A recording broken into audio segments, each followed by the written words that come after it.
안녕하세요. AI 공작소 이로운입니다. 여러분, 챗GPT가 생산성을 높여주는 굉장한 도구라는 것은 많이들 알고 계시죠? 그런데 다른 사람들은 GPT로 기가 막힌 정보들을 뽑아내는데 왜 내가 하면 어설픈 답변만 내놓고 나는 왜 안 되지? 도대체 어떻게 질문해야 되지? 라고 생각해 본 적 있으신가요? 그렇다면 잘 오셨습니다.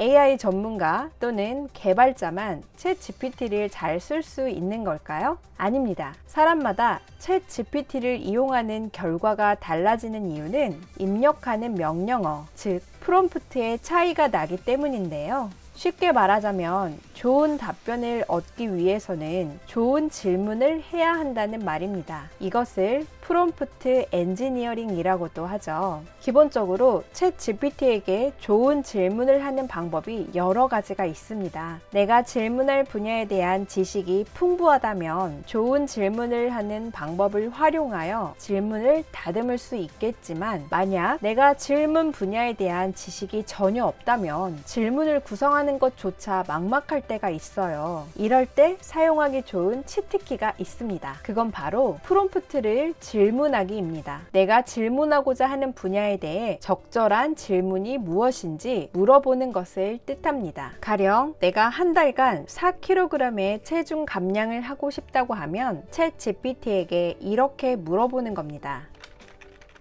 나는 한 달 동안 4kg의 체중 감량을 할 수 있는 계획을 세울 거야. 최상의 결과를 내기 위해서 질문할 수 있는 프롬프트를 5가지 알려줘. 자, 여기에 한 문장을 더 붙여줍니다. Shift 엔터를 눌러주고 해당 주제에 대해서 전문가로서 행동해줘. 엔터. 이렇게 입력하면 챗 GPT가 종합한 최고의 프롬프트가 생성되죠. 체중 감량 계획에 적절한 프롬프트를 5가지 추천해 줬습니다. 그럼 여기에 이어서 이렇게 질문을 해줍니다. 위의 질문들에 대해서 최고의 답변을 작성해 줘. 그냥 답변을 작성해 달라고 하는 게 아니라 최고, 최상, 엄청난, 대단한 등의 형용사나 부사를 넣어주면 답변의 퀄리티가 더 올라갑니다. 자, 방금처럼 이렇게 질문을 해서 전체적인 답변을 받을 수도 있고요. 이렇게 나온 답변들 중에서 내가 이번 운동 계획에 대해서는 좀 알고 있어서 바로 적용할 수 있겠는데 나는 식단 조절 계획에 대해서 잘 모르는 분야고 이 부분을 좀 더 심화시켜서 답변을 받고 싶다. 이럴 경우에는 이어서 질문을 할 수가 있습니다. 식단 조절 계획에 대해서 좀 더 심화시킨 질문을 해보도록 할게요. 그럼 식단 조절 계획에 대해서 우리가 좀 더 알아볼 건데, 그렇다면 이 질문에 최고의 답변을 할 수 있는 역할을 추천해 달라고 합니다. 챗 GPT가 답변을 할 때 엄청 큰 도서관에서 관련 책을 빼오는 모습을 상상하시면 되는데요. 도서관에서 책을 찾을 때 카테고리를 모르면 어디서부터 찾아야 할지 막막하잖아요. 역할을 지정해 준다는 것은 도서관에서 카테고리를 정해놓고 바로 그 분야로 가서 자료를 찾는 것과 같기 때문에 더욱 빠르고 정확하고 전문적인 답변을 해줄 수가 있습니다. 그럼 챗 GPT가 식단 조절 계획에 대한 최고의 답변을 할 수 있는 역할은 영양사라고 추천을 해주었죠. 영양사의 역할을 부여해서 질문해 보도록 하겠습니다. 당신은 베테랑 영양사로서 답변해 주세요. 식단 조절 계획에 대해서 좀 더 알고 싶어요. 식단 조절 계획에 대한 답변을 받을 수 있도록 더 좋은 5가지의 질문을 추천해 주세요.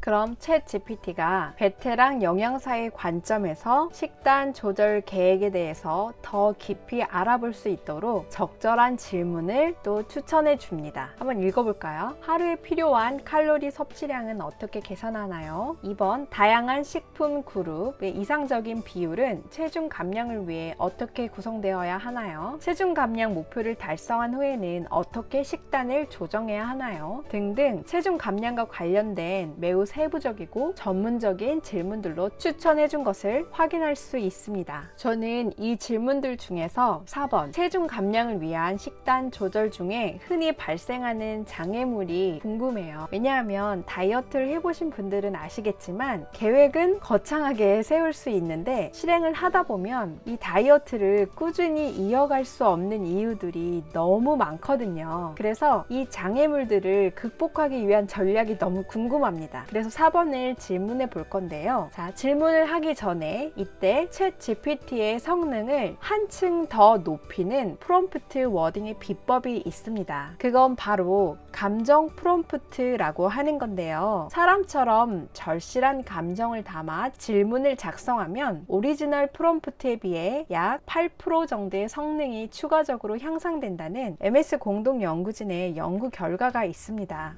감정 프롬프트의 예시를 들어볼게요. 이 프롬프트는 가급적 영어로 입력해 주시는 것이 좋습니다. Take a deep breath and think. This is very important to my research. I really need your best effort here. Do your best and believe in your exceptional capabilities. I believe in you. 심호흡을 하고 생각해봐. 이것은 내 연구에 매우 중요해. 당신의 최선이 정말 필요해. 최선을 다해. 너의 탁월한 능력을 믿어. 나는 널 믿어. 이러한 문구들은 감정적 중요성을 강조하면서 모델이 더 세심하고 깊이 있는 답변을 생성하도록 격려하는 데 도움이 될 수 있습니다. AI에게 절실하게 부탁하면 더 열심히 일해준다니 재미있죠? 이 감정 프롬프트의 예시들은 아래 설명란에 넣어 놓을 테니 혹시 필요하시다면 복사 붙여넣기해서 사용하세요. 그럼 이 감정 프롬프트를 넣어서 위의 식단 조절 중에 생기는 장애물을 극복할 수 있는 방법이 무엇인지 질문해 보도록 하겠습니다. 조금 전에 나왔던 이 질문들 중에 4번 내용을 복사 붙여넣기 해주시고요. 뒤에 감정 프롬프트를 덧붙여 보겠습니다. 나는 널 믿어 라고 덧붙여 줬고요. 엔터.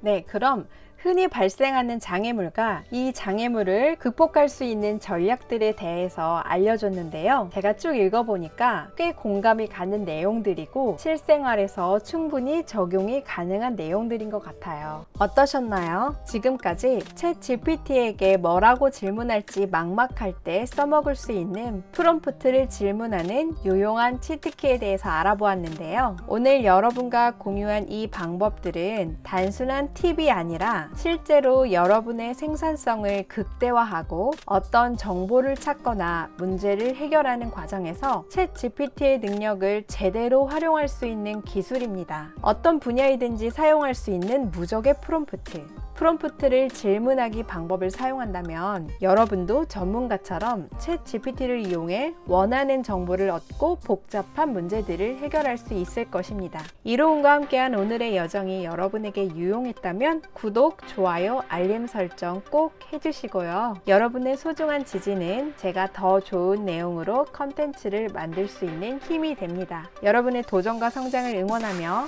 다음 영상에서 또 만나요.